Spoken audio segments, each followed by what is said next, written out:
Anak ni Chris Aquino na si Bimby Aquino Yap kasalukuyang nakikipag-date na ngayon sa anak ni Ogie Diaz na si Erin.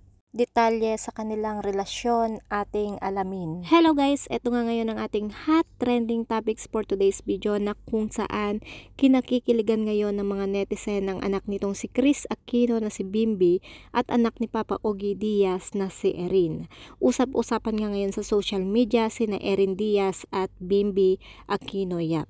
Si Erin nga ay anak ni na Ogie Diaz at Georgette Del Rosario, habang si Bimby naman ay anak ng former couple na sina Chris Aquino at James Yap. Ang video vlog na ito ni na Erin at Bimby ay kuha noong pumunta ang team ni na Ogie Diaz sa California para bisitahin si Chris Aquino at ang kanyang anak na si Bimby.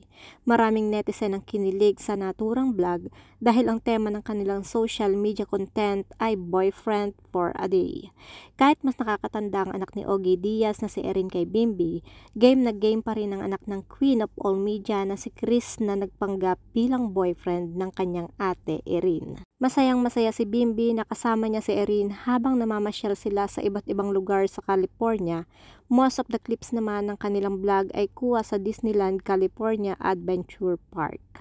Maraming netizen ang kinilig kapag sinasambit ni Bimby na si Erin umano ang kanyang first girlfriend, at mas kinilig pa ang mga viewers matapos tawagin ni Bimby si Erin na honey. Dahil nga guys sa lakas ng chemistry ng dalawa, humiling ang mga netizen ng part 2 kina Bimby at Erin.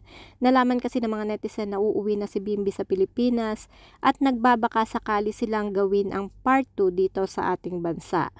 Gusto ng mga netizen na sa Pilipinas gawin ni Bimby at Erin ang part 2 ng kanilang vlog at mamasyal sa Luneta, kumain ng mga street foods at mamasyal sa mall. Anga ng isang netizen, please sana may part 2 at sa Pilipinas nyo naman gawin, like mamasyal kayo sa mall, mag-try ng mga street foods at gumala sa Luneta. Grabe, super kinikilig pa rin kami hanggang ngayon. Time flies so fast. Cute nga nilang dalawa. So yun nga guys, no, binata na nga itong si Bim. Ang lakas talaga maka-auntie. Bagay naman sila and so cute na mga words of affirmation ni Bim. Swerte nga talaga yung magiging girlfriend nitong batang ito. So yun nga po guys, hindi po sila totoong mag-boyfriend and girlfriend. Klaro po yan dahil itong ginawa nilang boyfriend for a day is for the vlog only or for the content only nitong si Erin Diaz. And alam naman natin na mag-best friend itong si Chris Aquino and itong si Ogie Diaz nga. Pero malay naman natin guys, no, kahit matanda nga itong si Erin na kay Bimby is meron namang chemistry yung kanilang love.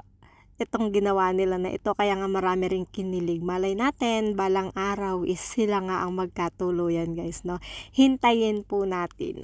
So that's it guys. Kayo, ano ang masasabi nyo? Kinilig din ba kayo dito sa boyfriend for a day na itong vlog ni Erin Diaz? Just comment down below. At kung hindi pa po kayo nakasubscribe sa aking YouTube channel, kindly hit the notification bell, like, and share. Maraming salamat and ingat po ang lahat. God bless!